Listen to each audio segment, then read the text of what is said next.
welcome to We're Not Wizards. My name's Richard, and I shall be your host forever.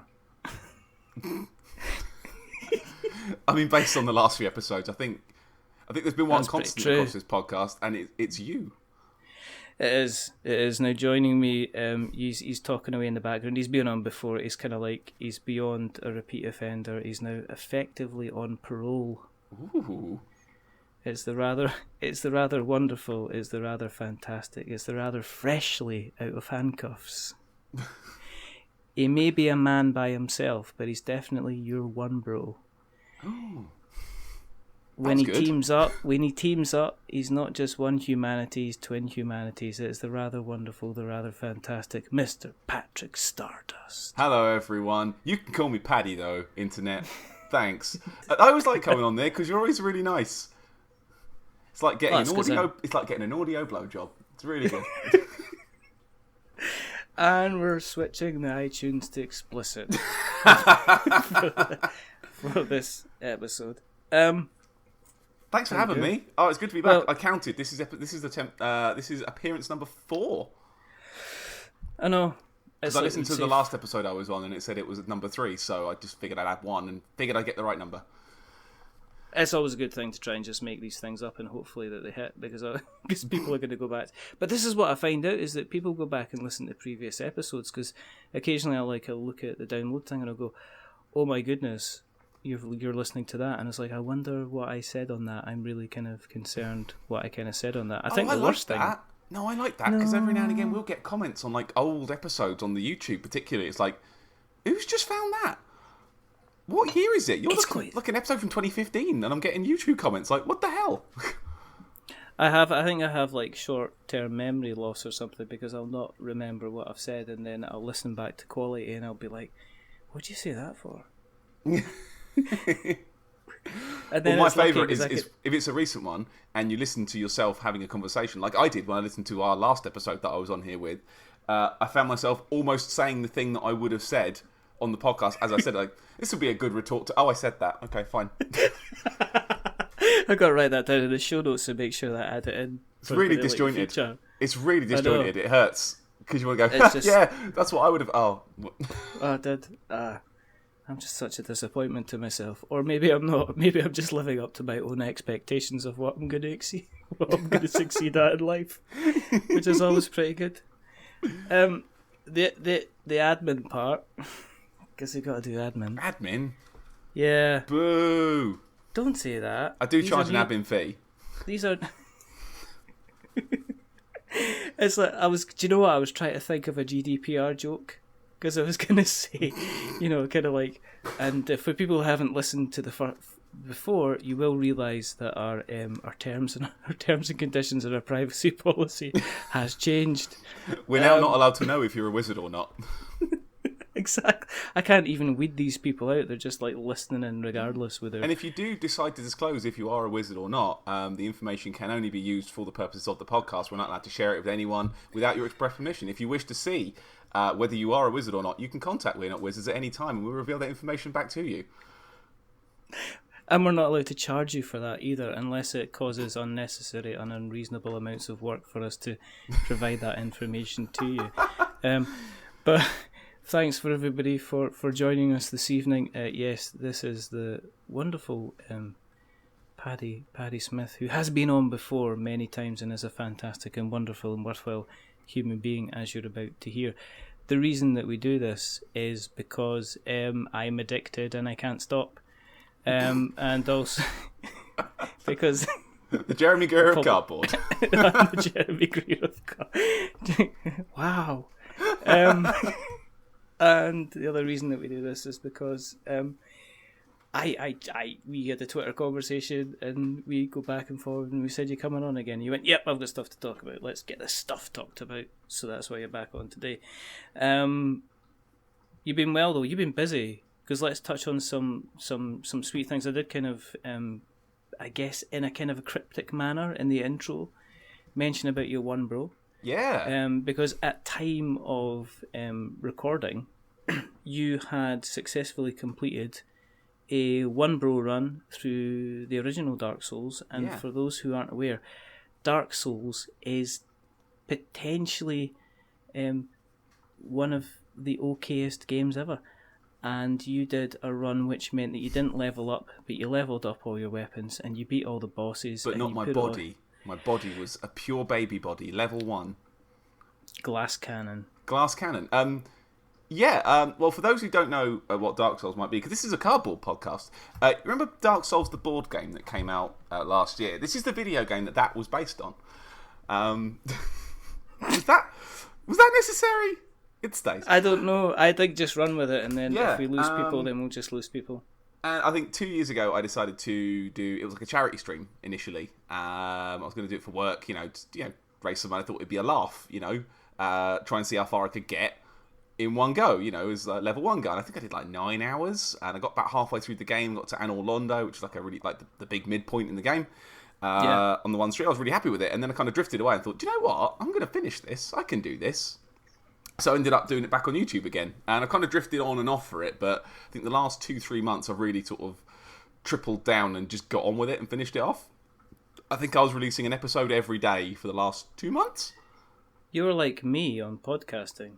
I was like continually getting notifications on my phone, and I was thinking, has there been some kind of mistake? Is this kind of happening? And it was happening all the time.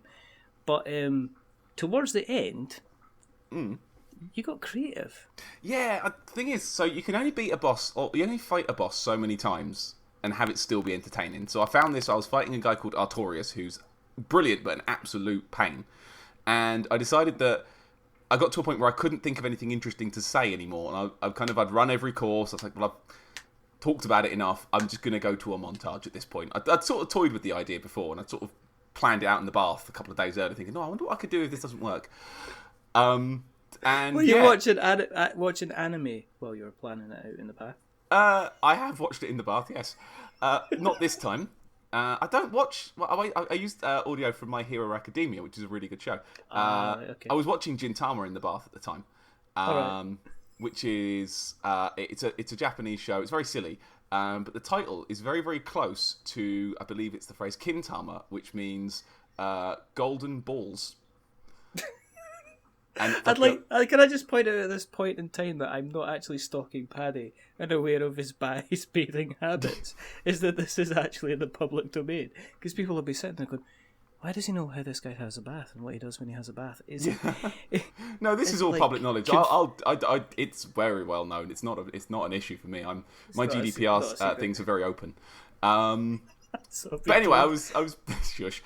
I was planning it out. I thought I know the perfect thing this can go to. Like, I really like the show My Hero Academia. There's a really good couple of fights in it, and there's just this fabulous music called "You Say Run," and it fits like it's every single fight. It's one of the YouTube memes where it's like, this goes with everything, and it does. Like Garl's theme, it goes with everything. And I kind of planned it out, and it only took me about 3 more goes at the fight until I actually beat him. I thought, right, let's do this. 4 hours of editing later, I had an anime masterpiece. Oh, and I was so very proud good. of it. Yeah, and then once so I'd done that one, good. I thought, well, I've got to do more now, because it was so fun. I find that the creative spark kind of comes and goes. Like, sometimes you're up for stuff and sometimes you're not. And I think once I got this one done and saw the reception it's got, I was like, I've got to do more of these. This was too much fun. Like, this was silly. Like, everyone really enjoyed it. Like, I had some really nice comments. I was like, right, well, the next couple of bosses are getting them anyway, so let's make that happen. And then I did. Again, it was probably the most fun I've had doing, video stuff in a long, long time. And I'll probably be doing some more soon. I don't know what it'll be yet, but I'm, workshopping some ideas. But there'll be some fun stuff coming soon, I hope. Are you doing? Because this is it's open mic season tonight. It can be an away from the table episode, so we can talk about anything. You're probably going to talk about it on the. I've written notes though. Twin Humanities. Yeah, I know. I've written more notes than I ever have for my own show. But I know that anyway. But we touched on this last time, and CJ got angry at me and sent me pigeons. I don't know why. He did. He was quite annoyed. Anytime I write notes for someone else, he sends some jealousy pigeons. It's jealousy. Was it like that Japanese dating game with pigeons? I can't remember what it's called, but it's fantastic. Hatto for Boyfriend. That's the one. And you've been playing. Well, everybody's been playing the new Dark Souls remastered. Yeah, it's good. Is it? I like it. It's quite good. The thing is, it's quite nice seeing it all populated. There's loads of people playing at the moment. Yes, you can go to anywhere amazing. and you look at the floor and it's like, oh, there's 400 people to pick from. Even on the most unusual places, even in the place under the bridge when you come up to the little three rats before you enter into Silverboar Town. Yeah. And I was like going down there and I was like, oh my goodness, there's like summon signs. I'd never seen summon signs. There's obviously gankers there as well, round about the Undead Burg, which I didn't like because it must have been folk getting invaded, and they'd be just like, why are you doing this? They're the scum of the earth, but they were always expected. I've not been invaded too much yet. I've been just helping out at the minute. I've already got 3 separate runs going. Really? Yeah. Well, I've got the first run I did. I thought I'll do another weird gimmick run. What can I do? I thought I'll pick one of the classes and I'll use that one for the entire game and use all their starting gear. You know, I'll level up how I want, but I'm going to use all the starting gear. So the starting armor, the starting weapons, that's all I'll use for them. So I picked a bandit, I think, because I like the armor. And I've run a bandit up to Anor Londo. It's going quite well, you know. Again, it's weird not being able to sort of change stuff out, but it means you just sort of focus your build and you think, right, I've got an axe, I've got a shield, and I've got running around. And you've got an inability to be able to kind of dodge lightning and boulders. There is that. So yeah, that's the character that made the tweet that has done the most numbers of anything I've ever done, by quite a long way, was running around in Sen's Fortress, which is, for those of you who don't know, is a Dungeons & Dragons hellhole of traps and snakes. It's awful. It's brilliant and awful. I love it to pieces. I know every stone of that place by heart, but it doesn't matter because it still will find a way to destroy you.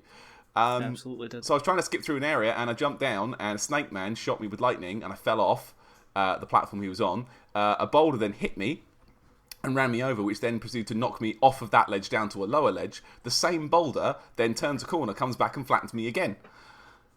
It was glorious. And I wish I had the microphone on at the time because I was cackling like an idiot the entire time. Oh, it was so beautiful. And it won't stop. It won't stop. The notifications keep coming. It won't stop. Although I can reveal this. I can actually reveal this as a We're Not Wizards exclusive. Yes. I think I might be on Kotaku's highlight reel video in a couple of days. Really? I got contacted by Chris Person who's like, can I use this? I'm like, of course you can. Oh my goodness, that's amazing. You're just going to go stratospheric. I'm famous now. Will you still talk to me when you're famous? Who are you? I don't know. Oh, so quick. Can I pay you some money to stay on the podcast, please? Because we've only done 15 minutes and it'd be a shame to lose you right now. I am currently helping people with the Taurus Demon. What I'm doing is when I get summoned, I run up to the actual tower where the Taurus Demon jumps in. Do you wait? And so what it does is I just stand there with my sword, and then all you hear is him going, "Rah!" and he jumps and lands in front of you, facing away from you. Ooh. And then I just start hacking away at him and just chopping off large, massive chunks of his health. And I think it was Martin Charlton kind of went, he says, I saw you tweeting about that. He says, were you playing a little while ago? I went, yeah, I was. He says, somebody just did that entirely the same tactic. He says, it's very, very strange. So I don't know if I'd kind of unintentionally helped him, but it's been I've seen a couple of people do it though. I've helped a couple. I've seen lots of more people than I expected. Usually the giveaway for that is to go and stand on the tower, wait for you to come over, and then all three of you take turns doing drop attacks. So you do your drop attack and then go back up the ladder. The second person goes, then the third person goes, then you go again until you've beaten it. It's very, very silly. Yeah. I'm still trying to get over kind of moving from Bloodborne back to Dark Souls, because it's kind of like moving from being in your activewear back to being in your slippers and your kind of your comfy jumper. Really. I can see that. Yeah, I can see that. I've had some issues myself with. I've been playing Dark Souls 2 with CJ again, and again the pace of it's slightly different, so you get used to a way of doing things, and you come back to the other game like, oh, I can roll 300 miles an hour. Interesting. I know, and it's good fun. It's fantastic, but it's almost like when you're doing I don't know, you've got to roll like a rock, I guess. Breaking my hip roll. Well, kind of. Either you end up lying on the flat, speaking of, like a piece of paper. Speaking of, I can actually bring this round to cardboard. You can. Dark Souls, the board game, gave me an injury the other day. No way. Yeah, I got a proper injury from it. Because I went to work and I was hobbling around. They're like, "What happened? Did you fall?" I went, "No, board game injury," and they just look at me like, "What?" No, really. What, Twister? No. Oh dear. So How what I little did, they know. yeah. But, So what I did is I had a day free, I had the afternoon free, I had a few hours to myself. Didn't really fancy playing anything because again, remaster was about 2 weeks away. I thought, well, I don't want to get too involved in anything. I want to just play some cardboard. I thought, do you know what? I haven't played with my Dark Souls game in ages. Let's get that out. And I painted it all, apart from about 4 figures. It's all done. So I thought I'll play with the ones I've painted, and you know, it's really good. You know, I really enjoyed myself. But I found that what I did is I laid out my gaming mat, which I got for Christmas from my soon-to-be brother-in-law. It's big, it's red, it's got my face with the Photoshop beard all the way around the outside, and on the middle of it, in Comic Sans, it says Paddy's Big Boy Gaming Mat. It's a thing of beauty. It's disgusting and brilliant, and it's absolutely for me. I need pictures of this. Yeah, I put them up on Twitter at Christmas, but I will definitely get some more pictures because it's horrific.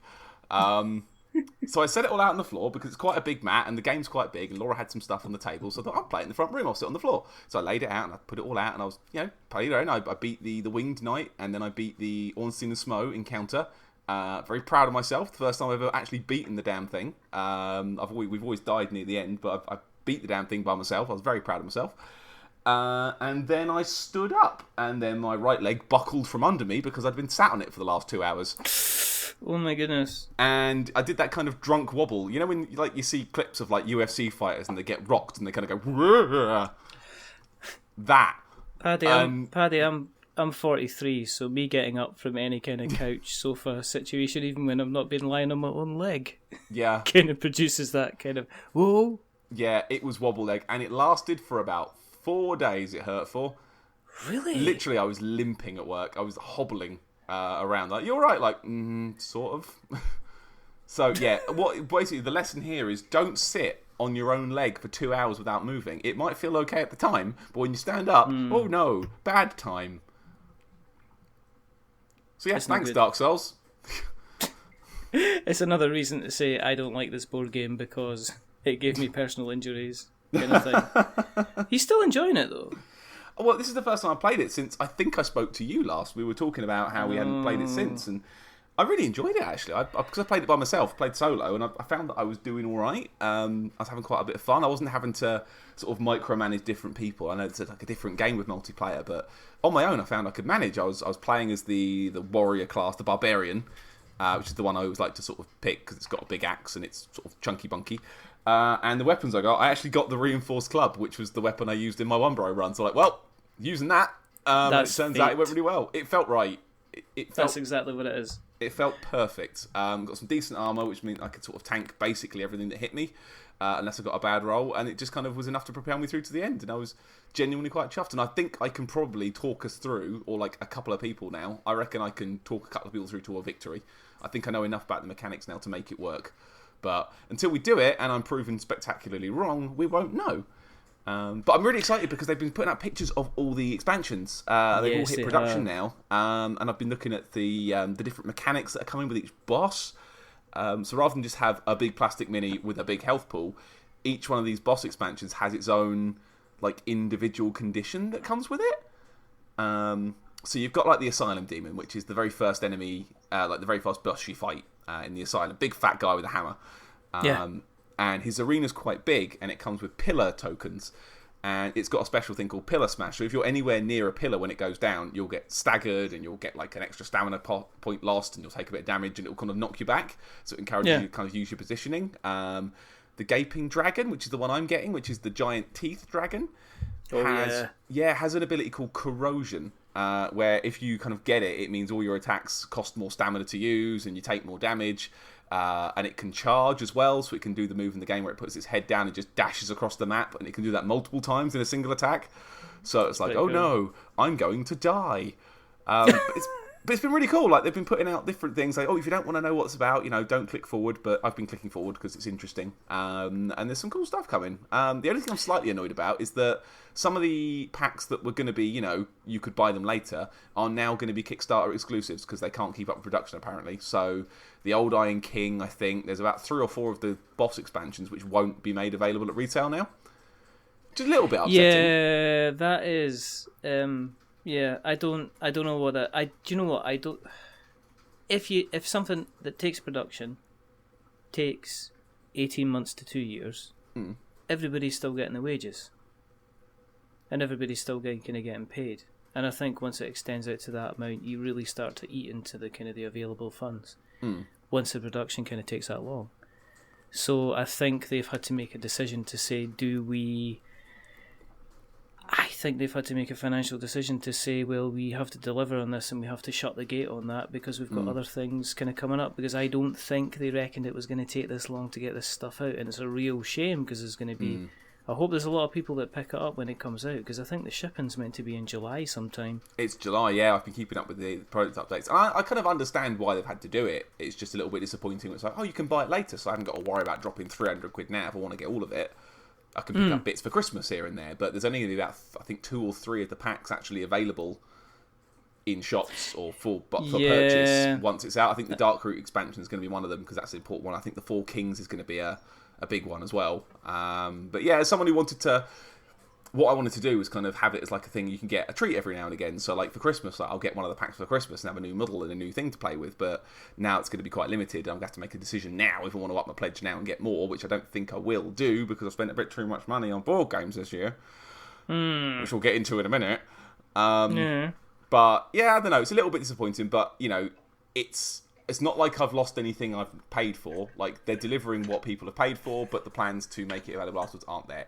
It's fine. You know, these things happen. So yeah, it's down to the exclusivity, isn't it? You can't even guarantee that if somebody says, "Oh, we're definitely going to be bringing this out for retail later on," that it's going to be available for retail, and that just kind of creates kind of problems. Until it hits the shop, you can't say yes until. Don't count your chickens until they've been released to board game shops.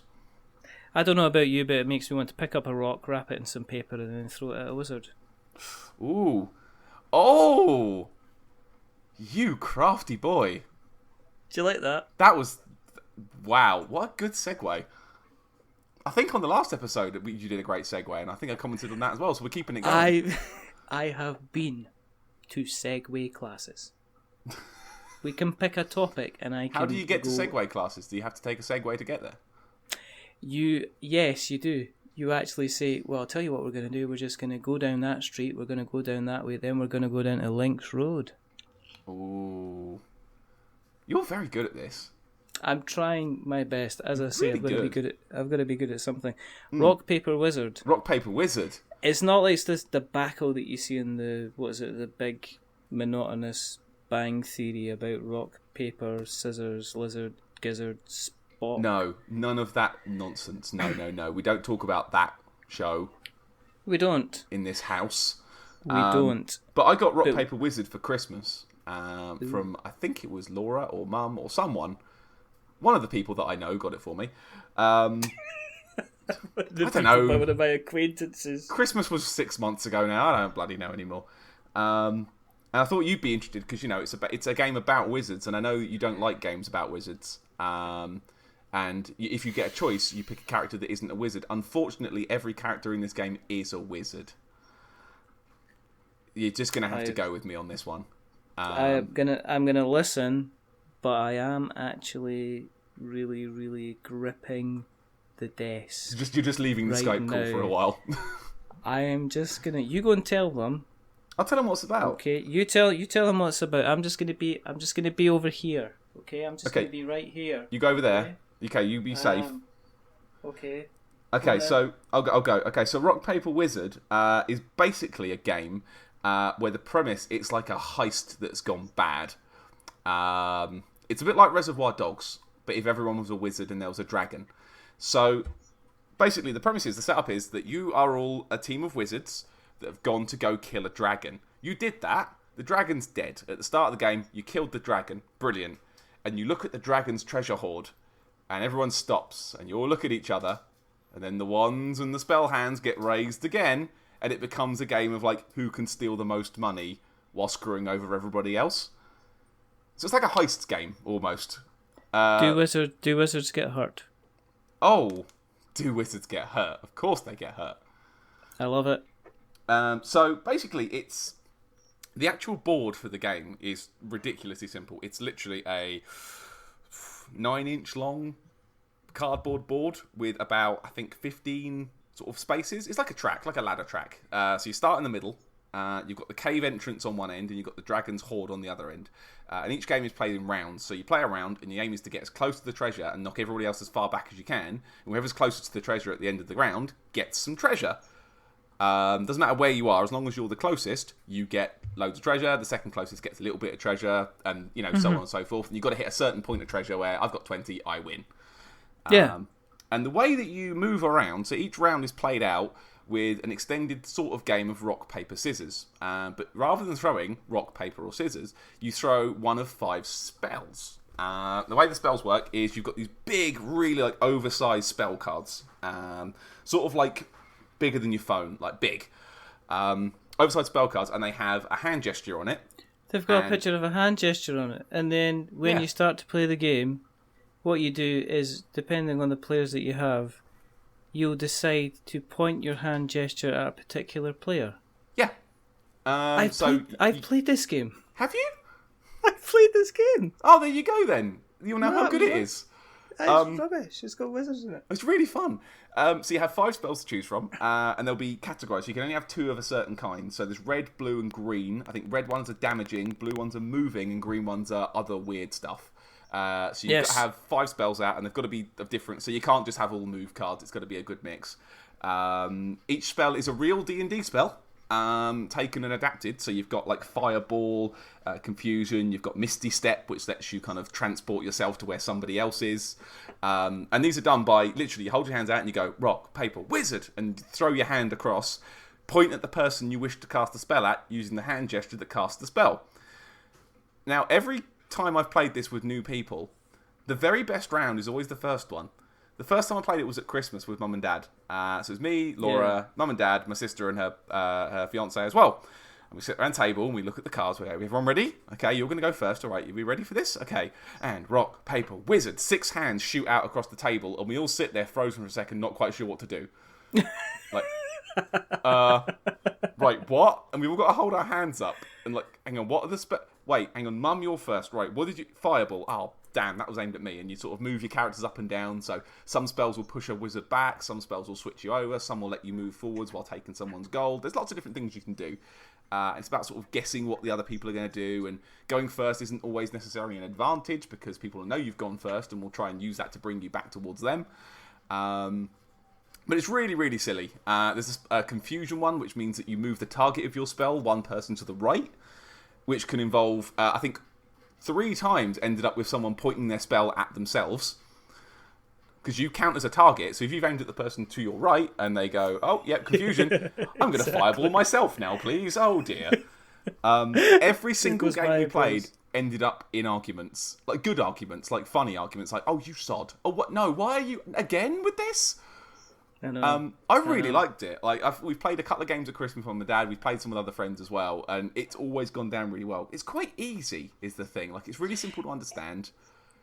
It's a party game. It's just a party game. I mean, that's what I came because we set it up. It's like a 10-minute, or it can even be like a 5-minute kind of quick game if you just want a quick muck around. It's a warm up. Depending on the number of games. Because I remember, I think we played it after we had played Wasteland Express Delivery Service, which was good. But it's like, well, who wants a game of this? And I went, Wizards?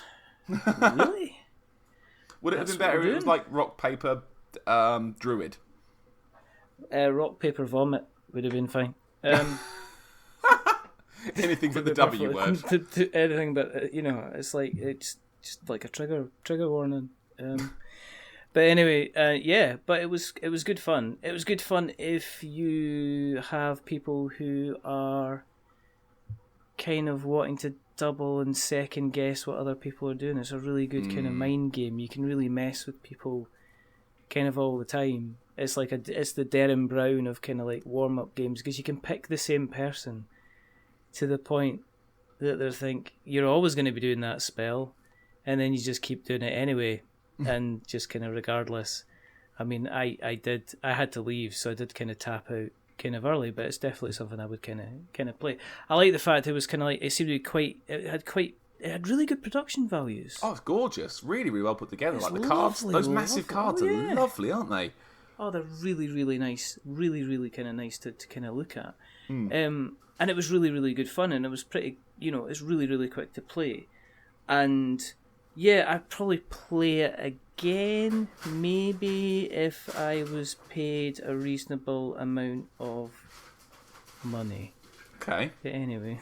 Okay. Sorry, do you hear that crashing sound? That's my rats fighting in the background. I apologise. That's fine. They've probably heard the word wizard too many times, and that's just kind of flipped them off, and they said, we're not having wizards on this I know you're upset about the podcast." wizards. I know you're upset. Enough. Enough of this now. Behave. Stop looking at each other tall. They're doing that thing where they stand up and look at each other, trying to be all tall, and neither of them's quite winning. That's it. Are they been playing Codenames again? Have they been arguing over that? They have. They've been making bad choices on word clues for code names. And oh boy, have I got some doozies for you. I want to hear about this because I spoke. Do you know I spoke to Gary Butterfield about Codenames. That's how long ago it was. It was like wow. That was wow. a long. Wow. Wow. Wow. Wow. Wow. Wow. Wow. Wow. We're gonna get killed. You know that. We're gonna get copyright struck by Owen Wilson himself, aren't we? I just want to buy a couch, man. What were you doing? You started off. Christ. You were like, you were doing acting. I can forgive him for his romantic comedy roles. I mean, I even saw him in Meet the Parents the other thing, and that was kind of weird seeing Ben Stiller being really, really kind of young. But then he's like on a couch advert going, look at me, I just like to sit down sometimes, wow. And I'm just like, what are you doing? You can do better than this. I mean, do something. You were in Zoolander. I mean, yeah, exactly. You're Derek Zoolander. But, you did that on the last episode I did a Zoom episode. I do that. I can do Michael Caine. Because I've got the same kind of problems with my sinuses. God, that thing we were talking about earlier is happening. It is. It's just like, we're in a time loop. We're in a time loop. Oh, God. Help me. Should we just talk about the Gloomhaven tea incident again? Did you get? I got my boards. Yeah, my boards are here now. The manual so isn't, good. but I've been told it's coming. So the boards are here. Pieces are replaced, and all is well in the land of gloom. I think actually at that time I was about to speak to Isaac. I think you were, yeah. Yeah. He was quite. He was a card. That's good. He was a really nice guy. Would you say it was a dicey conversation? No. He was kind of like trolling everybody. It was rather fantastic. He just came out straight away and said, okay, who can I insult? Okay, Settlers of Catan is fairly dull. Let's have him. I just went, you know what I mean? He went, have it. Would he say that it made him bored? Ooh. I don't know. I don't know if I can I don't know. You're going to go to Hellboy for that one. Oh, God. No, we're still on Codenames. I need to tell you about Codenames. Tell me about Codenames. So, what version are you playing? I got this for Christmas as well. Right. Again, I got a lot of board games for Christmas. I asked for a lot of board games. And these two were the main ones I got. And there's one more later as well, but we'll get there soon. Codenames. I've heard you talk about it so many times. Like, you keep saying Codenames all the time, especially on the early episodes. Like, Codenames. It's like, I've got to put it on my radar a bit. And I was like, well, it comes up in all the magazines, like, easy games to play with your family, games for 25 quid that are good, like, oh, this seems pretty good. It's in Waterstones as well. It's in Waterstones, which is great. Yeah, it is. It's not like you can avoid it now. You're I think Rock Paper Wizard is as well. I'm sure it is. I would not steal that. I would steal Codenames if I was doing shoplifting, but it's not near enough. In Christmas. A secret agent style. Yeah, well, I've got a long enough jacket. It's me, Agent Umbrella. If you like, yeah. Yeah. That's my favourite part. One of my favourite parts of the game is when you put all the words down on the board that you have to guess the agent names of, and it's just reading them out like, oh, look, it's me, Agent Ice Cream, and my cohort, Agent. It's me, Agent Alleyway. Who's coming up with these agent names? I think they're just words. Yeah, well, you've got like, hey, it's me, big hard-boiled Agent Purse. It's just the Disney ones or the Avenger ones or the Star Wars ones. Eh? It's me, Agent Yoda. Yoda agent I am. Let's not do that. I can't do a Yoda impression that's like this. It's like, that's why they need to release an Owen Wilson Codenames. Could you imagine? And every agent card just says, wow. Wow. Just be brilliant. It's one card and it says "Wow." It'd just be like surprise 16.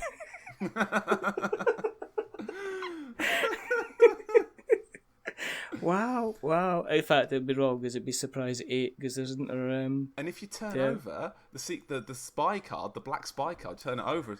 You're Derek Zoolander. Our emotion should be in all board games. There we go.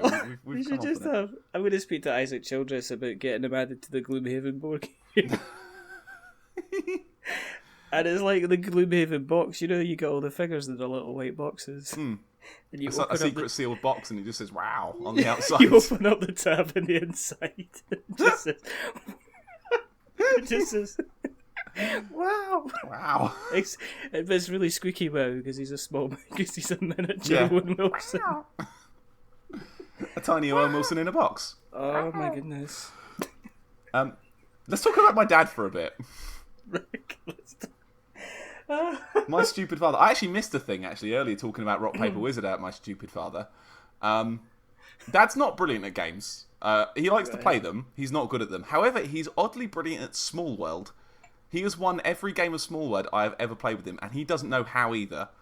He's just fluky good at it, and we don't understand how he's become this sort of idiot savant at Small World. we're counting cards. Yeah. But so in Rock Paper Wizard, you've got your various hand gestures on the table, and my dad would just throw out something different than that. Like, he'd have the confusion gesture, which was a hand upside down with the thumb and the finger extended. He'd have his hand kind of vertical with two fingers out one way. It's like, Dad, what is that? What spell have you cast? Is it all of them? There's no confusion. I'm confused, Dad. He's doing West Coast gang signs. Rock, paper, West Side. Exactly, your boy.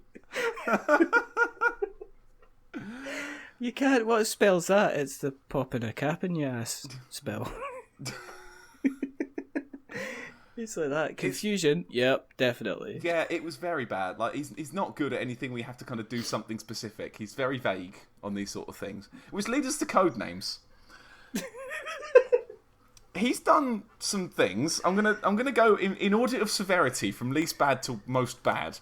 So we played it a couple of weeks ago. We had a sort of an evening, and they came around and we played some Codenames. And I went out with my dad because I make a point of not being on his team in games like this because he's bad, which is how I won the family dinosaur at Christmas, by not being on Dad's team at any point. So sorry. I just get the tears in my eyes. The family dinosaur. Yeah, we're not. Oh, not okay. So what we've got in our little core of 6. So my mum and dad, me and Laura, my sister and her fiance. Whenever we get together, usually around every 6 months or so, 4 to 6 months, we'll get together for some sort of game night where we'll get out things like Small World, like Robo Rally, like Catan. That's always a favourite. Things like Cards Against Humanity, anything 6-player, basically, we'll try and bust out. So Codenames and Rock Paper Wizard have joined that cachet of games as well. And we play them, and whoever gets the most wins on that night of games wins the trophy, which is a plastic dinosaur my mum picked up from Wilkinson's for about £3. And every time we play, it gets a new embellishment. So last time we played, it was Christmas, and he has, I think, a bell around his neck now. He's got about 4 or 5 embellishments on. And the mum and dad have won it for the last 3 times in a row, but I took it at Christmas. It lives in my house now. And it's only up for sale, so the dinosaur is only ever on the line when all 6 of us are there. So if only mum and dad come over for a board game, that dinosaur stays where he's put. He stays on my shelf, looking down with victory in his eyes. I bet you move it about though. I bet you move it into a closer table so they can be reminded. It is nearby the games table. It's just on the shelf behind. Like, look at our lovely dinosaur that I win, that I'm the champion of, champion for life. What kind of dinosaur is it? It's a T-Rex. Of course it is. Yeah. And at Christmas we were putting like marshmallows in his gob and sort of. Is he quite big? It's not massive. It's about 6 inches tall. It's not huge. That's big enough. But I'm going to get like a wooden base for it and get it all sort of, glued and nailed down so it's like a proper trophy. Because at the minute he's standing in a little plastic base and it's good, it works, but it's not very attractive. So I think we need a proper trophy. We've got too much time on our hands. Imagine just the pure fights that go on. My dad gave it up very unwillingly at Christmas. He would not let go. I had to pull it out of his hands, and I was a very bad winner. I was not good. I was holding it above my head, and I was cackling with glee, and I was giving everyone the finger. I was a bad winner. It's the first time I've won the dinosaur. I was excited. Did you put it in their face and go, yes, look, yes. Oh, what's your name? Oh, you could call me Daddy. I'm Daddy Paddy. I'm the Daddy Paddy Rex. Look upon your god now. I'm king of the dinosaurs. Look, don't worry, you don't have to look at the losers over there. You're with me now. How many points did you win? Not as many as me. Did you get a t-shirt made? Not for Christmas this year, no, but I don't need it. I've got the dinosaur, that's enough. Girls, will you stop fighting? Oh my god, these rats tonight. So, when we played Codenames with Dad, I went on the team with Dad this time, because, you know, I thought, I'll throw him a bone. You know, dinosaur's not on the line, I'll team with Dad. Dad will throw out references to things that I've never seen. And reference to things that happened before I was born. We were playing the other day, and he dropped his clue was Basildon. And you're not going to get that, Basildon. I went, no, I'm not going to get that. I don't get it. And Mum went, I get it. And Laura went, I don't get it. And I went, I don't get it. And I sat there for about 3 minutes and guessed, I think, strike. I was like, maybe there's been a miners' strike in Basildon. Is Basildon a mining town? I don't know. Turns out the answer was Bond. Basildon Bonds. A thing I didn't know existed. Basildon Bond was the... Oh, who was that? Was that not Russell Harty or somebody like that? I don't know, because I'm a baby child. I do know. I'm probably about the same age as your dad. I'm 32, and I'd never seen of this before, ever. I didn't have any clue. Mum's like, yeah, Basildon Bond. Like, Mum, I don't know what you're talking about. It'd be like me dropping a dank meme on you. Exactly. Do you not one bro? Yeah, like, the clue is Salt Bay. Like, what does that mean? To anyone who doesn't go on the internet, it doesn't mean anything. Oh, dear. That's so amazing. Basildon Bond. Basildon Bond. I was like, great, thanks, Dad. Dad has also used, in previous games, he's used the word dipstick as a clue. Laura, what was the answer for that? Sorry, she's just laughing in the background. I just heard that. Okay, dipstick has activated our PlayStation camera listening device. Brilliant. Laura, what did dipstick... I think it was like branch. It was branch. Or something. It was terrible. How does dipstick lead to branch? How? Do you make them out of branches? Maybe. It was terrible, but the crown jewel of Oh My God Dad. The crown jewel of Oh My God Dad. Pretty early in the game, we'd had about 2 or 3 guesses each. You know, we got about 2 or 3 agents on the board each. You know, still a fair few, sort of, 15 to 20 cards on the table. Dad turns to his teammates and says, right, 2, ing. And we went, what? And he said, ing, like, what, ing? Yes, there were, I kid you not, 9 cards that could have ended in the word ing on the table. It's like, Dad, shop ing. Push ing. Frost ing. Did you not look? He went, ooh, driving. And he sat there and read it like, oh yeah. Whoops. Ing. Did you get them right? No! But he wasn't on my team. This is why I don't go on a team with my dad when the dinosaur is on the line, because he is a liability. I'm not doing that when the dinosaur is on the line. It's too important to risk on ing. Dear. Ing! What a clue! It doesn't even, like, Dad doesn't even go for, like, what we call the risky 4. When you drop, like, a 4, ooh. He'll always do like a 1 or a 2, but it'll always be the worst clues. And every now and again, we'll sync up and I'll feel ashamed of myself. It's like, oh God, I'm thinking the way he's thinking. But his crown jewel's ing. I can't. Every time we play that game now, it's like, remember, don't say ing. You can wear that on a little badge. And you can have the T-Rex on your shoulder. Maybe we'll get him a little placard around his neck that just says ing. Look, T-Rexing. Just send off his license to the DVLA with a name change. Get it as his middle name. Mark Ing Smith.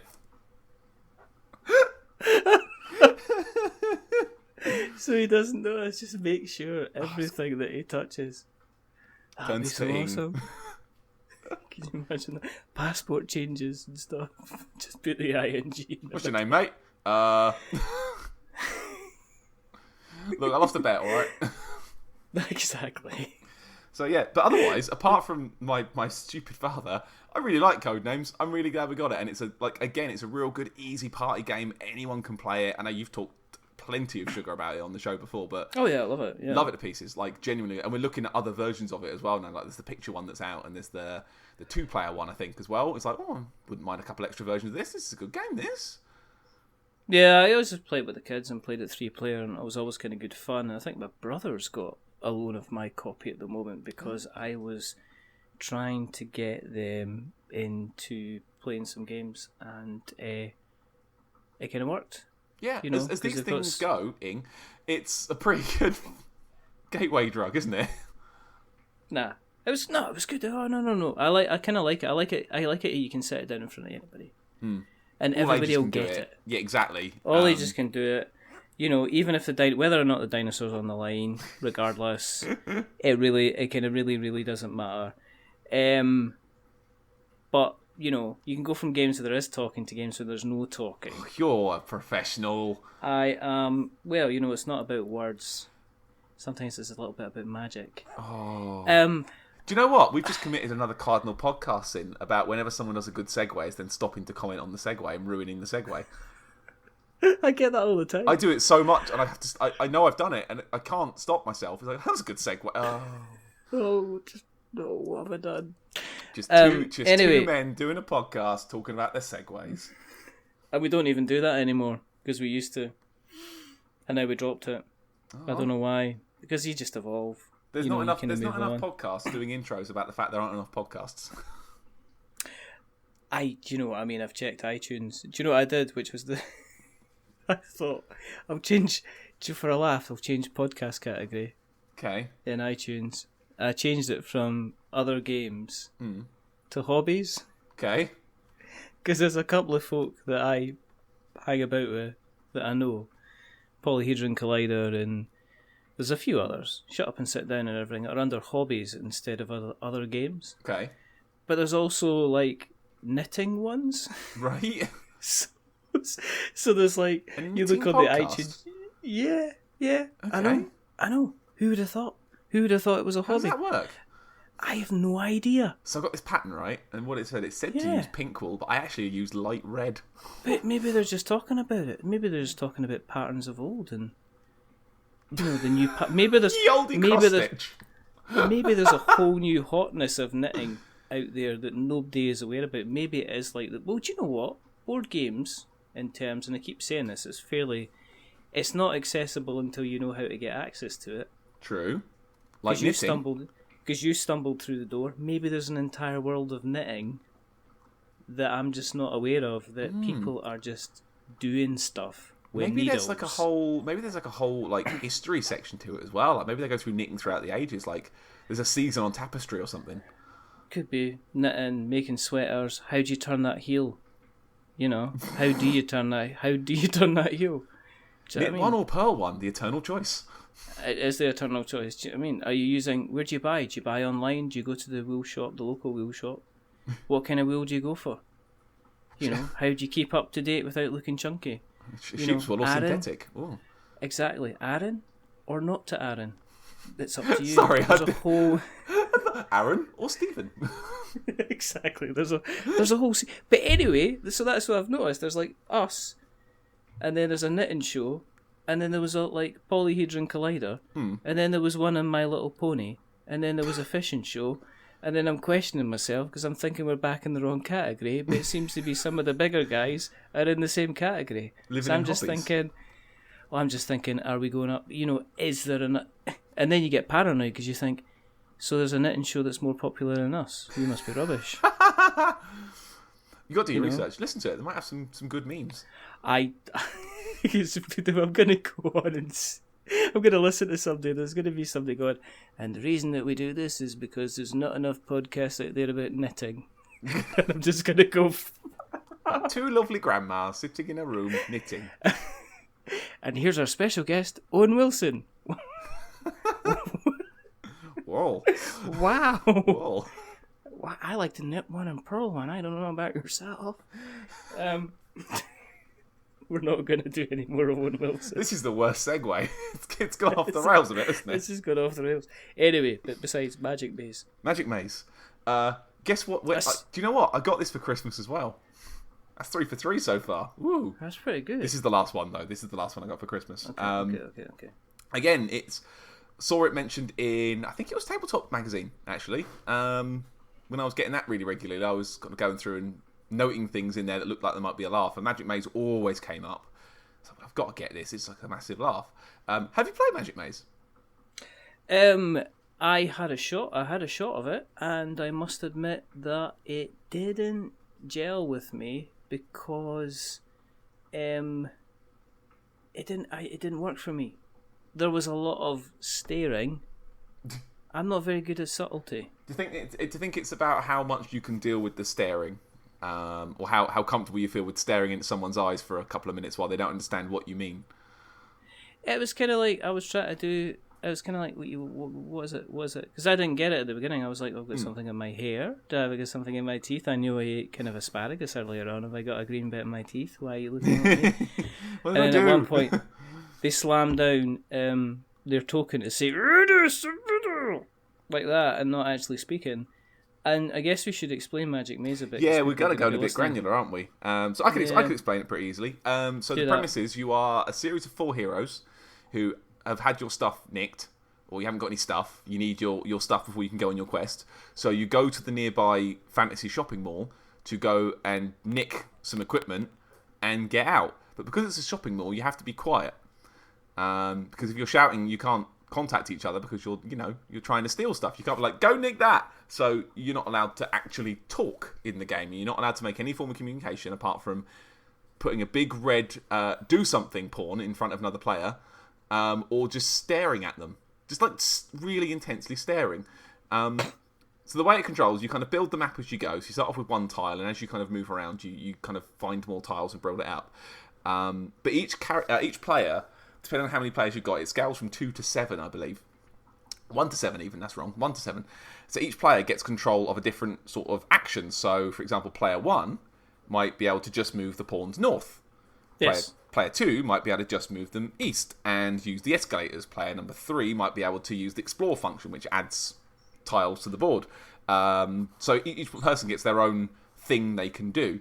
So if you're in charge of up, and there's a pawn that needs to go up, and you haven't seen that needs to go up, all 3 members of your team will stare at you. Like, but you can't talk, you can't say anything, you have to stare until you understand.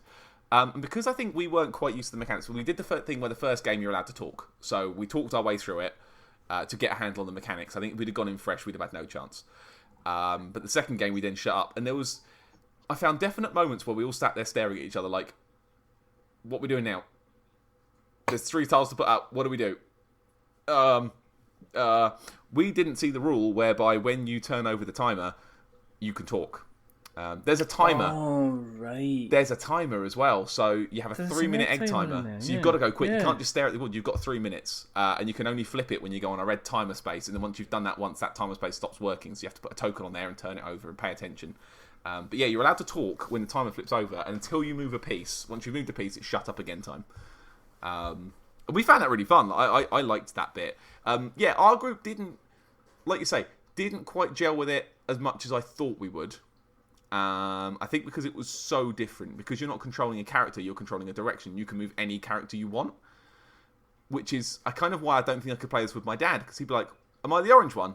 No. Exactly. You're in charge of That's up. what I think. I can move the orange one up. Yeah. But just the orange one? No.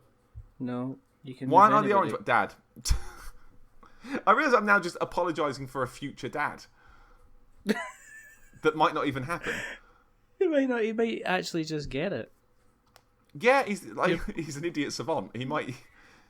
You might just get it. You might just be besmirching his name, and I am using the word besmirch. Besmirch, good.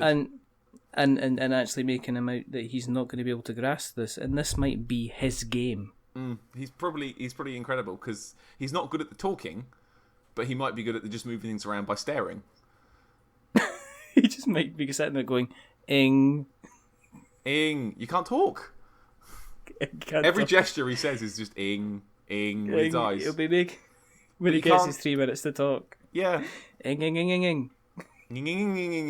Dad. No, I tried it. I wasn't sure about it, and then I read who was it? Meeple Like Us did an accessibility thing on it, and they just says I kind of get the premise of the game, but I don't understand in a social environment situation why you would want to sit there in complete silence, because it's very, very difficult as a game to be able to do that when you're trying to communicate. So I don't know. I probably would play it again. I think it could be fun. I think it could be a lot of fun depending on the type of people. You got to have people that are kind of going to sound mean. I'm sorry, Laura. She's behind me. She probably can't hear. She's got her earphones in. I think the thing with Magic Maze is you've got to be like really, really like awake and paying attention. You've got to be watching that board like a hawk. And if it's been like an evening and you're kind of like 10 o'clock at night and you've had a couple of beers and you're like, I can't see it. I don't know what they want from me. I have one control. I can move things up. I can't see anything that would go up that would benefit us. But why are they putting the pawn in front of me and staring? What do they want from me? And those moments of nothing where you kind of explore a little bit and then no one's quite sure what to do, and then for like 10 seconds you'll all just stare at each other like, what?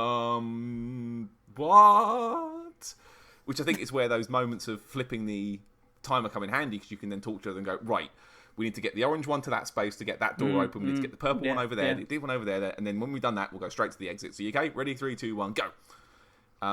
There's an added complication as you go as well, so it kind of layers the rules up. So you start off quite simple, then as you go it adds on extra elements. So I think on the second game it adds on exits for each individual character. So you've got to get the orange one to the orange exit, the yellow one to the yellow exit. I think the third game adds timer flipping. So when you flip the timer, everyone passes their card to the left. So instead of moving north, the person to your left will now control north. You now get, I don't know, left and elevators or whatever comes around your way. That was confusing. That hurt the brain quite a bit. I liked it. And I've read like some of the further on rules as well, where each character get their own thing they can do. So like the thief can explore faster, or the dwarf can kind of go through little orange like mouse holes that no one else can. And how are we going to keep all that straight? I don't know. It won awards though. I mean, it was did? It won awards. I think it was nominated for a few awards, and I think it definitely won a category in awards as well, which I was kind of like, But I don't know if it was because of the silence thing being a slight, maybe a gimmick, I don't know.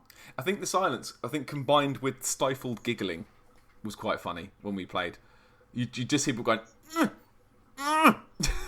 I would just be rolling my eyes kind of repeatedly all the time. I wouldn't be staring, I would just like... Please do the thing. Please do the thing I want you to do. Do the thing. Please. What's that? Terrible.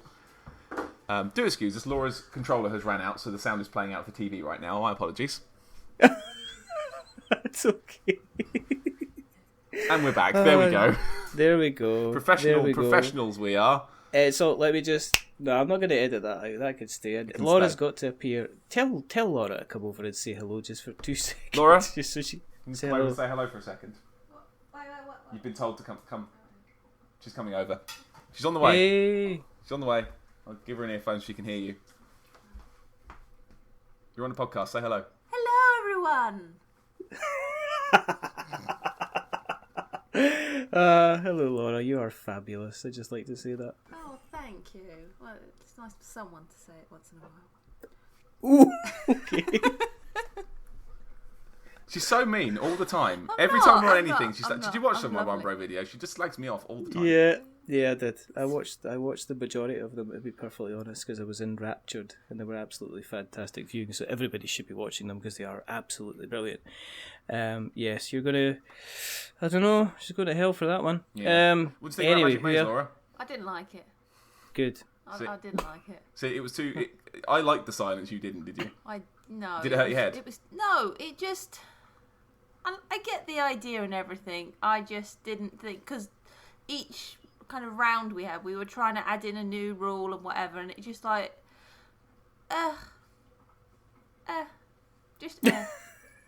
Ugh. I've got other games I'd rather play. Laura's review. Ugh. Out of 10. That'll do. That's good enough for me. You can go back to your anime now, Laura. Go back to my anime now. Cool. Cool. Alright, bye. Bye. Bye.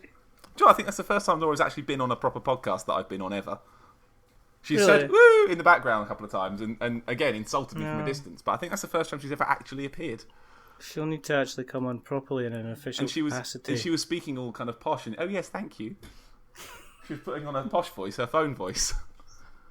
Not just shouting knobhead from a distance like she usually does. You're gonna totally actually get in so much trouble. There's gonna be like words in the car. You better go and hide yourself in some kind of cave until this all kind of blows over. I'm going to just hide upstairs. Well, the theory is I'm working at the minute on trying to get my laptop working so I can go upstairs and record upstairs so I can go in another room. And then I haven't got heckling and rats fighting in the background the entire time. This is just a bad recording room. It's not a quiet room. It's fine. It's fine. All these kind of like lovely interruptions, interactions, we kind of live for them. However... Interrupt your actions. Interrupt your actions, indeed. You played, and I had segued this, but you completely ignored it because I said you better go and hide in a cave until this all blows over. Oh, that was a subtle one. Yeah, I didn't get that. Very subtle one. Oh, that was too subtle. Wasn't there for that. Do it again. What did you think? Do it again. Okay. Laura's beating me up a bit at the minute. Oh dear. Well, you better go and hide in a cave until this all blows over. What, like that game that I played? Yes. Oh, that was Terra. good. Really subtle. Well done. What did you think of it? Terra. I liked Terra. I don't think we quite got the measure of it until our second or third game of it, but I did like it. Have you played it? Yes, I have. Good. So Terra is it's a dungeon crawling mining type survive game where you've fallen down a big hole and you've got to get out of the big hole. I mean, that's about it, isn't it, really?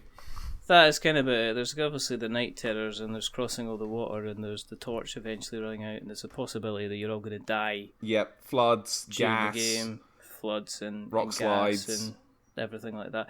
Did you? What version did you go for? Did you go for the kind of the entry level version, or did you go for a kind of a reasonable chunk? Because there was ones that had like lots of lovely miniatures in them, and there was ones which were just like the pawns. Okay, so I went for. I got it on Kickstarter. I think I went for the regular edition, so the one without the printed like the minis. I got the ones that were just pawns. But I did get the extra add-on packs for it. So there's 3 extra boxes you can get, where like the excavation mode and the eradication mode. Like there's other modes you can play, which we've not cracked yet. I've had a quick look in the boxes; they look kind of fun, but we've not beaten the main game yet, so we're kind of going to get better at that first before we look at doing the side scenarios, I think. It's kind of funny because the game, in terms of the size of the spaces, sometimes if you've got like lots and lots of players, having the miniatures there can overcrowd the spaces. I can see that, actually. Yeah, no, we had problems enough with just the little pawns every now and again. Like, which one am I on? The little pawns were... I think, do you know what it was? It was a nice little additional kind of production thing. I liked the game when I played it. Mm-hmm. Because I liked the exploration side of things, and I think the only thing that became very difficult was when you had lots of little terrors. Yeah, those things are a pain. Like, I think we got our first game, we got lucky with those. It was more the environment that was getting us, like the rock slides and stuff. Yeah. Like, I was basically drawn to any rock that was falling. I would make sure I was stood under it just to make sure that it really wanged me in the head good. I just want to check if my helmet works. Yeah. Just, oh, ow. No, it doesn't. We played it. I've played it 4-player, and I like it. I like the push your luck mechanic of like exploring, because you can you have two action points per round, don't you? And you can use those to explore or to move. And if you're feeling cocky, you can explore and move. So you can literally open up a new tile and go straight into it. But if it's a bad tile, the bad thing happens immediately. Whereas if you're exploring one by one, if you open up a tile that contains a flood or it contains a big horrible rock slide, you haven't got to walk into it unless you think you can handle it. And then I think you can then roll for a third action, but if you fail, you lose a hit point for exhausting yourself. Yeah. I love the little custom dice as well. Like each character gets their own colour of dice. Yeah, it was. I mean, there was a lot to like. There was a lot to like of it. There's an awful lot to like about it. I think it fell the game itself fell foul to a lot of bitterness. You know, there was a lot of animosity about people getting the game, which kind of, and the game itself is really, really good fun.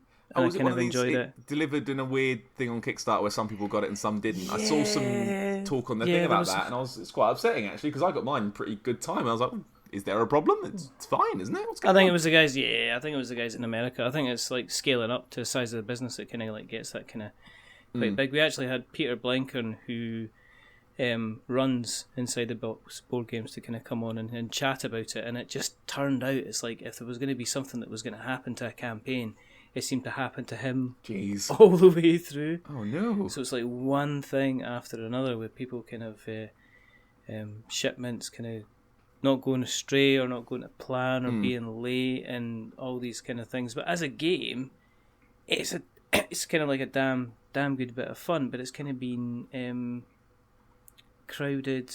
It's kind of been I guess tarred with a kind of a this isn't a good game negative press because of the of the fulfillment. That's really side of unfair because the game's great. I really like the game. Mm-hmm. It's come out really well. It's really well produced. Like the cards are all gorgeous. Those little custom dice that are all different colours and like matching them up to the different characters. Like, oh, this is the one for the secret character with the flashlight because it's black, and this is the one for the soldier because it's dark red. And like everyone liked having their own colour dice. It was a little silly thing. They was like, oh, it's my dice. I'm the yellow character. Yeah, and it's like that little sense of ownership that you get. You're like, well, this is mine. I'll have that. Yeah, you can't roll that dice. This is definitely kind of my kind of guys. I need to see, because I'm interested to see kind of what they're going to be doing next, kind of game wise. I don't know what's happening in the Kickstarter side of things. They did have another game that was coming out, but I think they released it and cancelled it, didn't they? Until this had been sorted. They did, yeah. Which is actually quite brave, I think. Of saying no, all right, we're going to fix this problem first, then do the next one. I think that was only fair. Yeah, I think it would make for a difficult thing kind of commercially, which is kind of interesting. And but by that's the time that's come out, I might have beaten the game once, because so far I've not managed to beat it. It's really hard. Have you not? It's hard. I think maybe our team aren't very good, because we've noticed that if you split up, you lose. Because if you fall down, someone's got to then get to you to wake you up, and that might be 4 turns away by that point. Like, the dungeons can sprawl really far. And we kind of found that we either were staying in pairs of 2, like two teams of 2, which was going okay to a point, and then the horrors and the map starts closing in on you, like, oh shit, here we go. And then when we sort of tried to go off our own way and explore as much as we could, as fast as we could, we just found that we got attacked and stuck, or like rocks would fall on us, and right, well, I'm dead under some rocks. Can someone come get me in 8 turns, please? Yeah, I think we discovered really quickly that you could only really stay together if you wanted to kind of like stay alive, and that the horrors were like, they were kind of like game enders for a lot of the time, and it also depends on the number of players that you have, because that can make a kind of a big difference. Yeah, which characters you pick as well, because each character has their own abilities as well. Because I think we had a really easy to deal with horrors in our first run, because I think I had the spy or the secret, the one with the flashlight as their tool, so horrors don't get them. Yes, and they're immune to horrors. And we had like the soldier, I think, who can shoot them or like defend against them, and then a medic who can patch you up if you get got. Like, it was all in all just like really well suited team to deal with horrors. But our next game was not that. We got bitten and chomped quite a bit. It was very bad. I mean, is there any other games that you are wanting to get your hands on? There's one. Well, there's one that I did want to get my hands on. I've decided not to get my hands on now. All right. Well, I kickstarted the Resi 2 game. Because we were talking about it last time I was on. It hadn't come out yet, but it was being teased. And I was there when it went up. And like the 5 minutes after it had gone, I was like, I'm never here this early. I can get the early bird discount and save $10, whatever it was. I was like, well, go on then. And I clicked the button and I got it done, and then promptly forgot about it. 3 months passed, and I realised I'd missed the backer kit survey. I was like, oh crap, I don't think I actually want this anymore. Like, I'd kind of seen a few videos of it and a couple of like things. It looked a bit like the Dark Souls game, but kind of I've got one of those now, and the minis were okay, but they weren't really standing out to me. And I kind of decided, I don't think I'm going to keep this. Like, I did try and say, look, can I get it cancelled or anything? And it was too late by that point, which is fair enough. You know, I didn't expect them to, but it was worth a try. So I've decided, well, when it turns up, we'll see what it's like when it comes. I might just sell it when it turns up rather than spend another £100 in a game that I'm not going to play.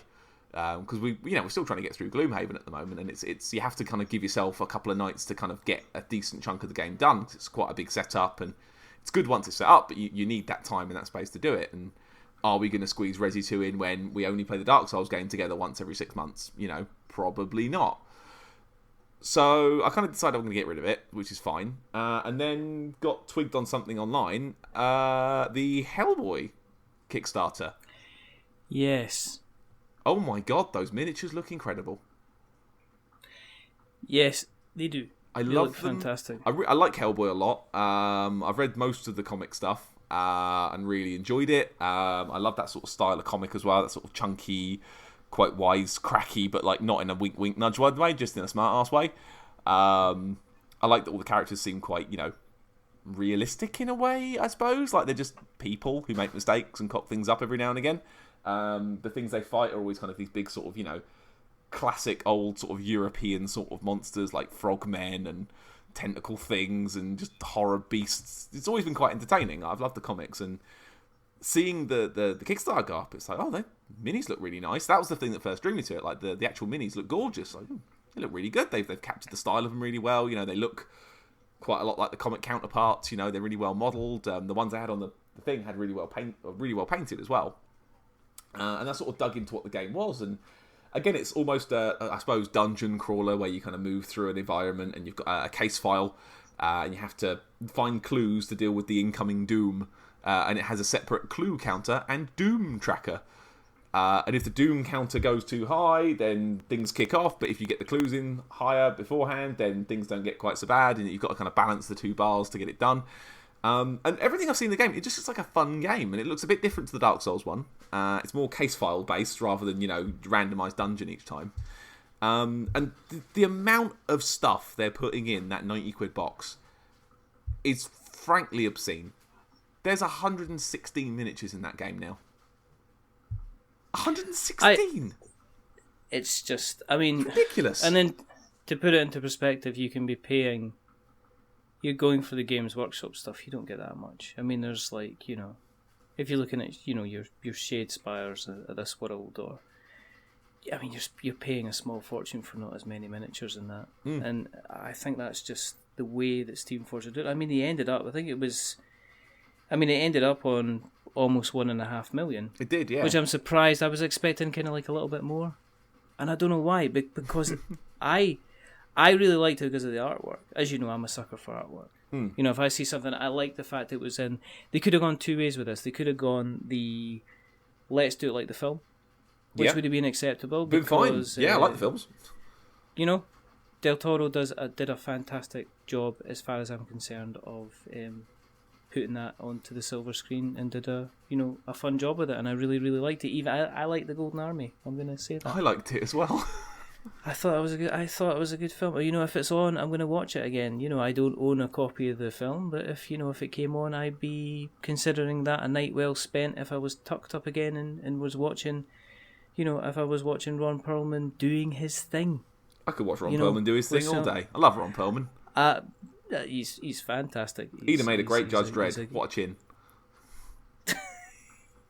I don't know. I'm still convinced that Carl Urban is doing a good job as Dredd. Carl Urban is fantastic. I'm not going to argue that. But when you see Dredd's chin, it's like, that is Ron Perlman's chin.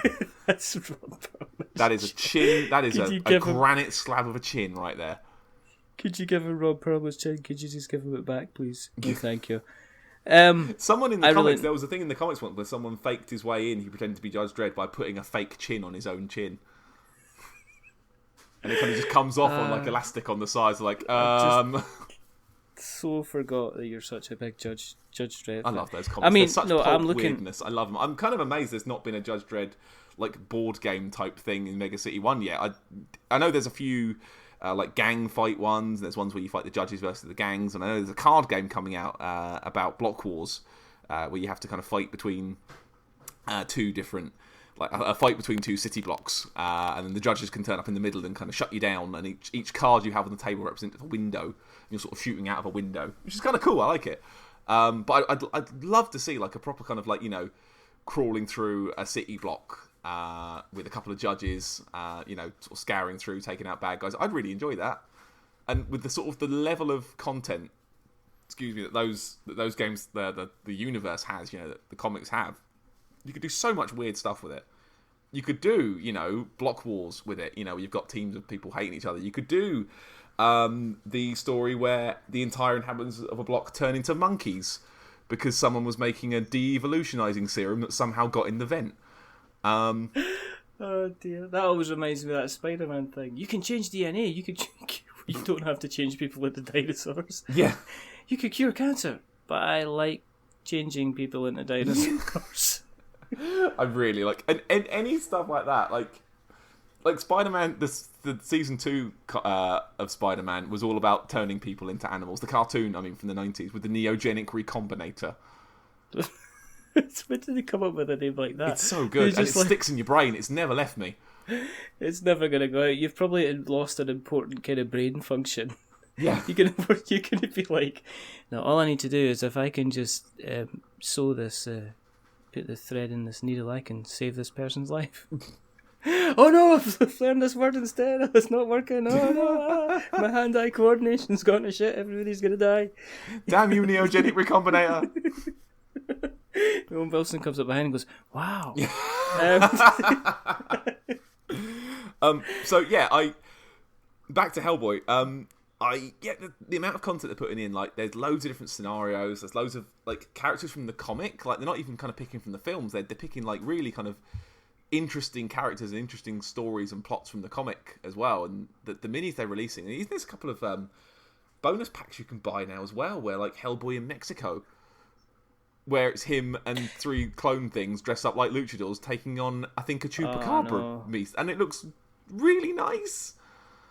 But that's confidence in the license itself, because as I say, they could have gone the easy, let's go to the film thing, and then they're like, well, actually, let's actually play proper homage to the comics. And if you look at the artwork in the game, the floor tiles and everything like that, it looks proper comic-y like. It looks like they've got the feel, they've got that beautiful use of black all the way through. Dark and chunky is how we've always described Hellboy. It's absolutely fantastic. Absolutely fantastic. And all the cards have all the art on as well, like the deck of doom you use to kind of turn a card over and make a bad thing happen. Like, every single one of them's got like a cool comic panel on it or something I recognise in the comics. It's like, that's really, really well done.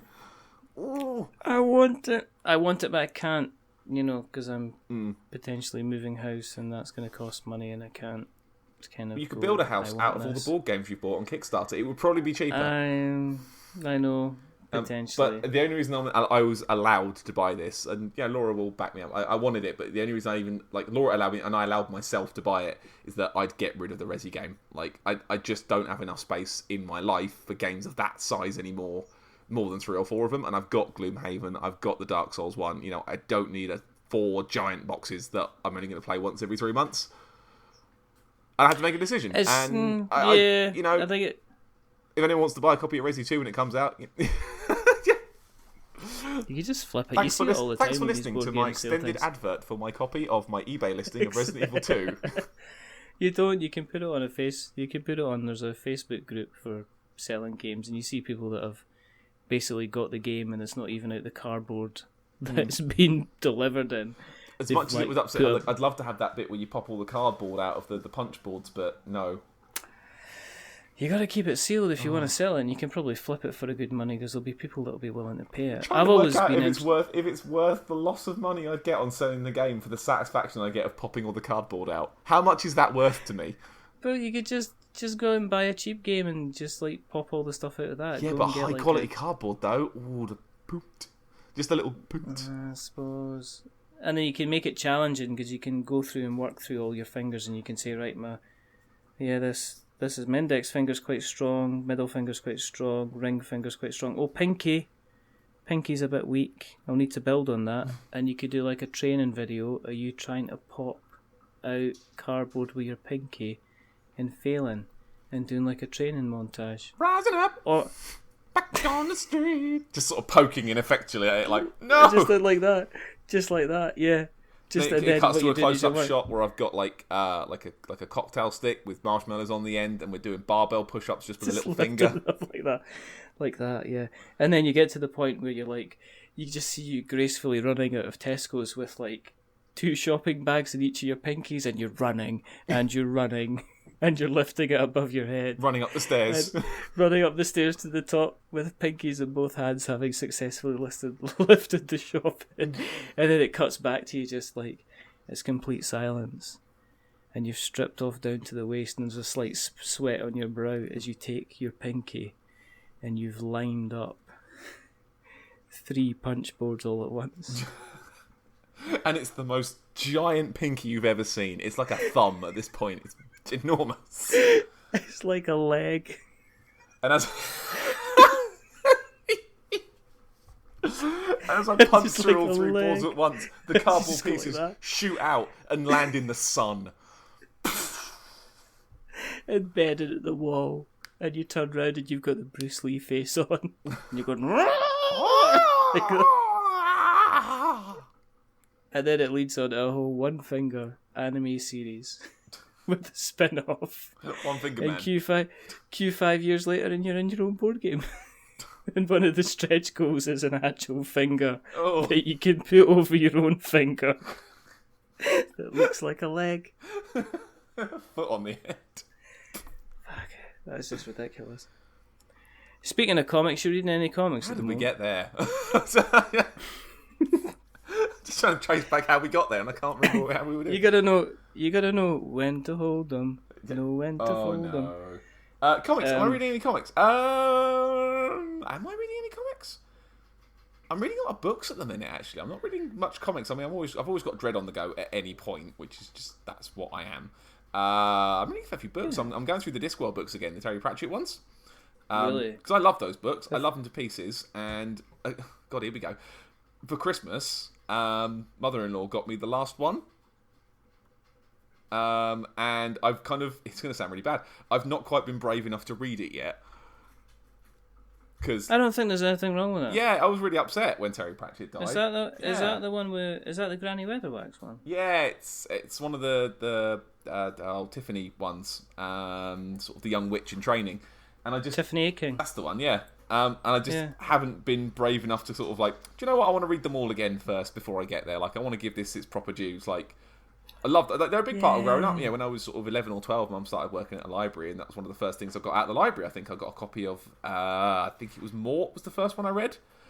About a young Mort was kid so good. who becomes Death's apprentice. Yes, that was so good. Love that book. That And was so. remains one of and my the- favourites still. Like, remains. I think your first one's always one of your favourite ones. So I've been reading through. I think I've got up to Weird Sisters, which is the sixth one. But I'm kind of going through bit by bit.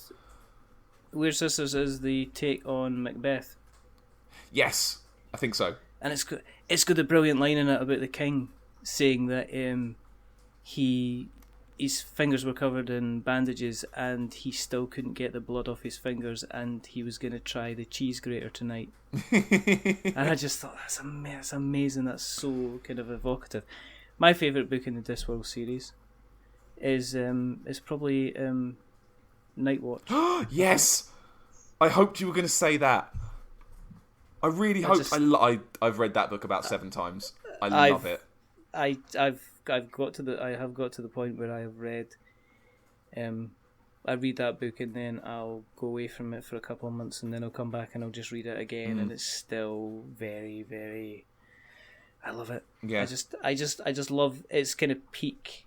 It was the height of him at his kind of powers and everything that he was doing, and everything just flowed and it just rolled and it made sense, and it was just really passionate, and I just love everything. I love the Witches stuff. I would go back and read that. I think the Lords and Ladies, the one with the elves, was a really, really good one, and I liked all of the Witches ones actually. I thought they were really, really good. They're But the Night ones Watch, that don't often hit for me, actually. The Witches ones don't tend to hit. I'm a Rincewind man. I've always been a Rincewind man. I love him so very much. He's a cowardly piece of crap, and I love him. just can't believe you're you're kind of bringing that. Yeah, sorry. That in. No, anyway, I was introduced to, after a discussion that I had with Jesse, who is a filthy wizard, and talked about Age of Ultron, and they said at the time they almost walked out of it because they thought of the treatment of Clint Barton was terrible. Mm-hmm. And I've been reading Hawkeye, My Life as a Weapon. Isn't it good? And just after reading, I kind of went, I'll give it a try. And then the artwork caught me because, as I keep saying, I'm an art guy. And then it's the whole thing, and I'm just like reading something. I'm going, this isn't Hawkeye. I was expecting something different. And there's a whole thing of him and Kate, just him going through his different kind of armor and his different kind of arrows, and saying, she goes, what's this one? It's like it's a boomerang. Says, why do you want a boomerang? Because they come back. Couldn't remember the boomerang. Respect the boomerang. And isn't there that shot later on in that particular issue of the comic where they then use all of them? Use all of them to the car chase. Yeah. And then the last one, she goes like, he's got a gun pointed at whatever. I'm going to spoil it. But he ends up like using that arrow in order to save the day. He turns around and goes, remember, boomerang. Yeah. It's just like, I was like, okay, so I read that, and then I read the second part, and then I'm just like sad because I realised that, that the Hawkeye that I thought I knew from the Avengers films is actually a lie.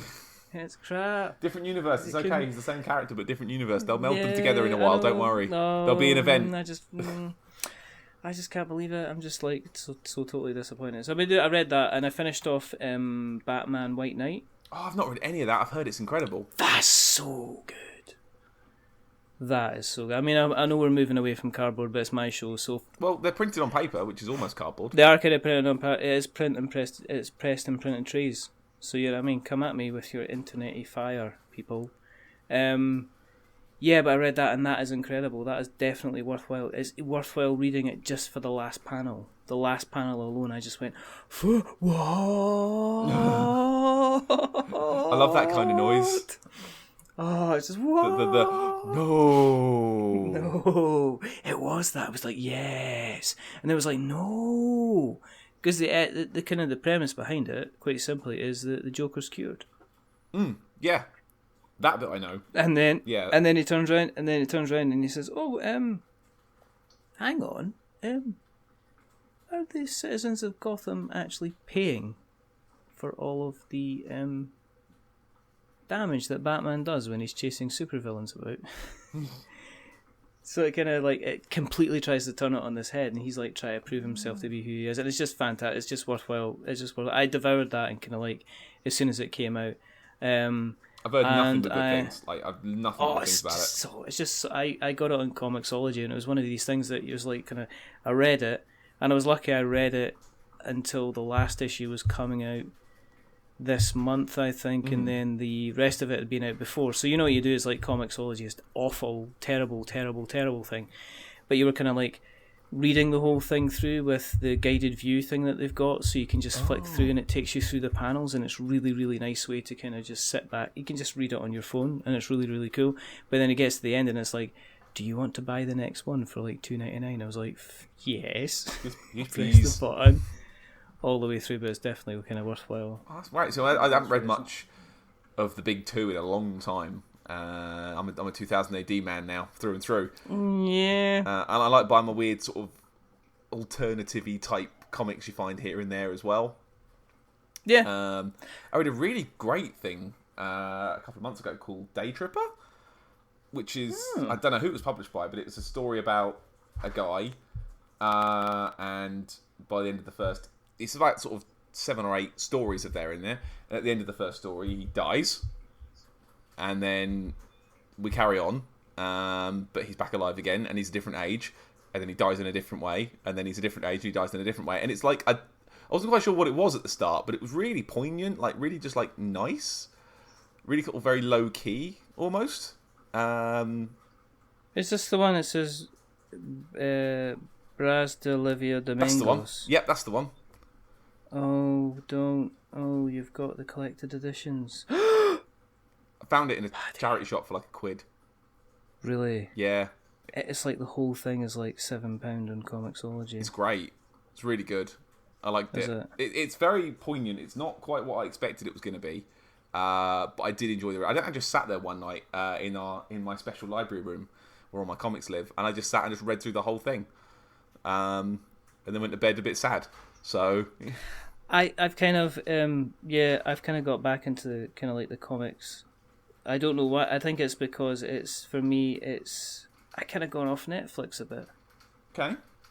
Yeah, I can see that. I kind of, you know what, I kind of lined up a whole load of great shows to kind of watch, and then I was kind of like, well, I watched Discovery, and I really liked Discovery, and then I watched Luke Cage, and I ended up skipping through some of Luke Cage, and... This is my problem with Netflix shows. A lot of them, they're just so long.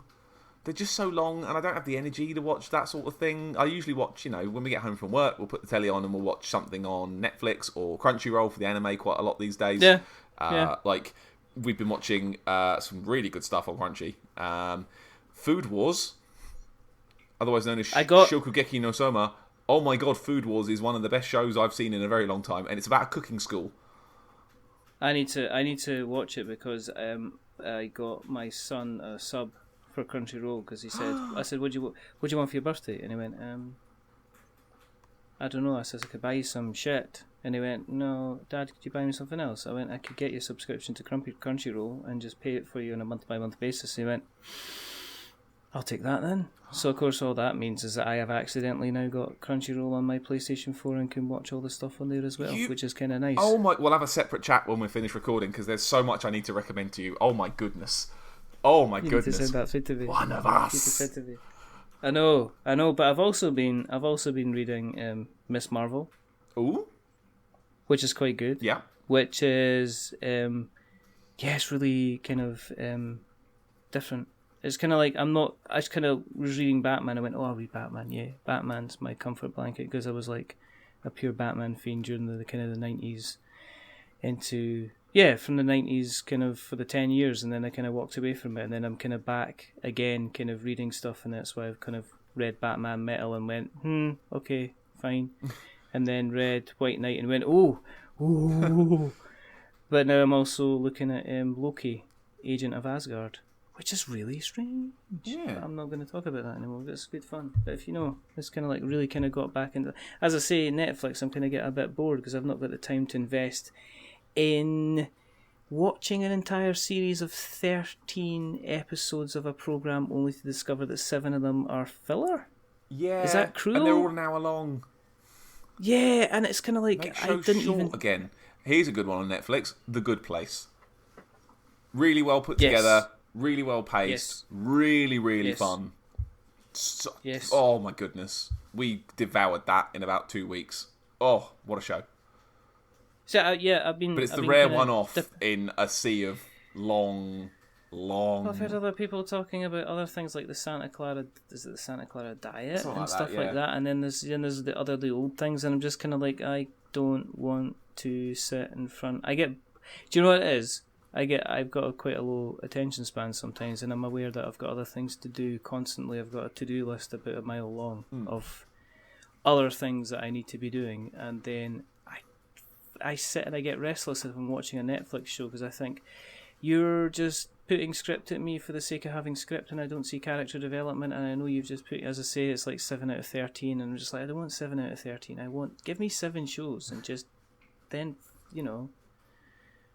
Anyway, that's beside the point. I'm just trying to think. Other things coming up. There's lots of other things kind of coming up that I'm kind of looking forward to potentially on Kickstarter. I guess. Mark at Wreck and Ruin, who is Dream Big Games, has released Wreck and Ruin again on Kickstarter, and it looks like he's over 50% funded, so I'm hoping that this time it funds, because that would be fantastic. There's a few other games coming up on Kickstarter who people are going to be coming on. I just had a chat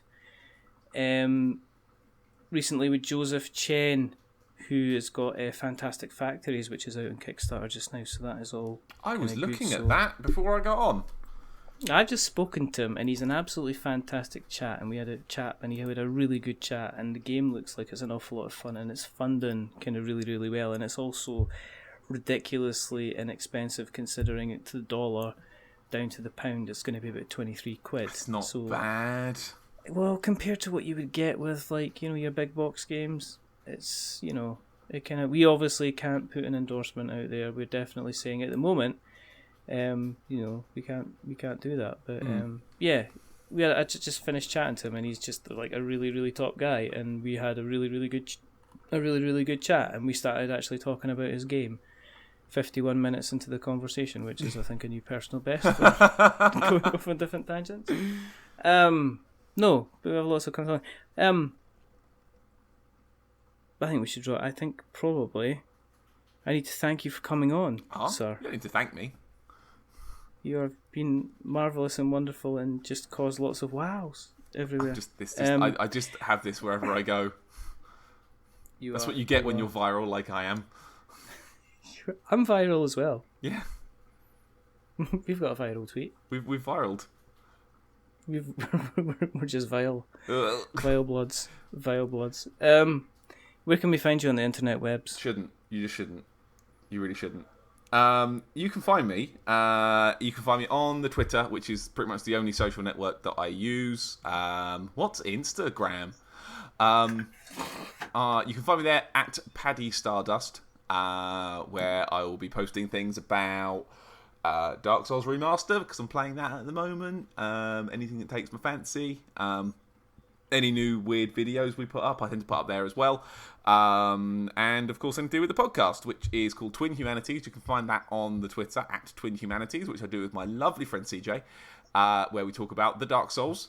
And then we have a second show called Oh the Humanities, where we talk about everything else, but that's all on one feed on the podcast app, so it's easy to find. We have quite diverse tastes. We don't tend to play the same things at the same time, so it always ends up a bit of a weird divide in our shows, but we enjoy that. And we have a lot of fun with it. It's good laugh. We're on YouTube as well. I think it's at Twin Humanities. I think it's YouTube/Twin Humanities Pod. But if you just put that in YouTube, you'll find us very, very, very, very easily. I'm going to say something very, very, very important to this is that make sure you check out this show, because it's not just, has everybody played God of War? Oh, we hate that. What do you think of God? What do you think of God of War? Oh, I like God of War. Next podcast. What do you think of God of War? Oh, that's good. Like that. Your Game of the Year podcast is the only Game of the Year podcast you should be listening to about video games, because at least you find out about games that weren't fed through the PR machine. I put a PS2 game on my list this year. Yeah. I almost put Gloomhaven on it. But listen to it, because it's a fantastic show, and especially you learn so much from CJ regarding just kind of like the Kamen Rider stuff that he loves. He's too clever, that's the thing. He's too good at his words. I think he plans what he's going to say to make himself sound cleverer than he actually is. No. I reckon he writes it down secretly, and then I just turn up and say words. I don't generally write notes. I wrote more for today than I have in a very long time. The general rule is if I'm on someone else's show, I'll write a lot of notes because I want to look smart.